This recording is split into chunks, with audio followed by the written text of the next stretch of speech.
Sa mapagpalang araw po sa ating lahat. Ako po si Maria Melissa Mendoza. Ito po ang aking daily devotion ngayong araw, February 15, 2025. Ngayong araw po ay ating tutuloy natin series which is a seminary edition. Specifically, ang topic po natin for today is about clarity of scripture. So mahirap nga ba intindihin ng Bible? So ngayon ang ating talata po ay magagaling sa Romans chapter 15 verse 4. Sabi po ito, "For everything that was written in the past was written to teach us, so that through the endurance taught in the scriptures and the encouragement they provide, we might have hope."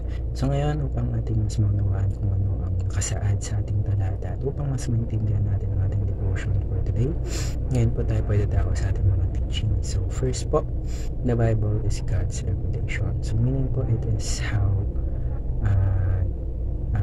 God speaks to us. So just like how we get to know someone by talking to them, naintindihan po natin ang ating Diyos ng mas maigi through sa kanyang salita, sa kanyang word. So second po, the Bible tells one big story of redemption.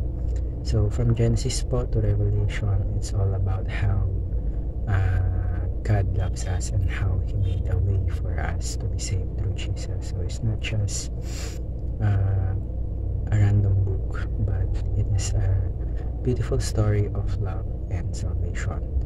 And last but not the least po, the Bible is sufficient for all our spiritual needs. So whether we need guidance po, whether we need encouragement, whether we need wisdom or even correction, so God's word has everything we need to grow in faith and live according to His will.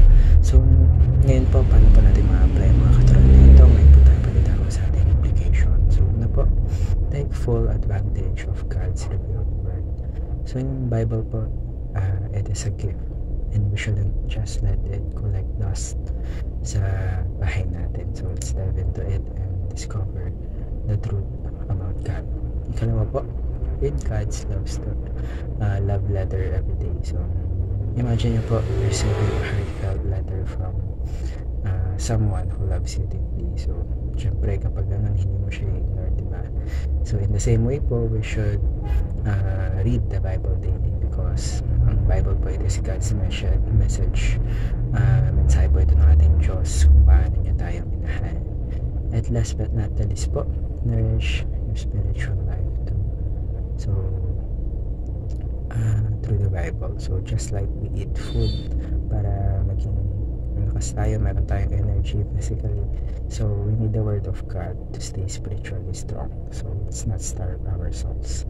Marami po tayong tutunan sa araw na ito.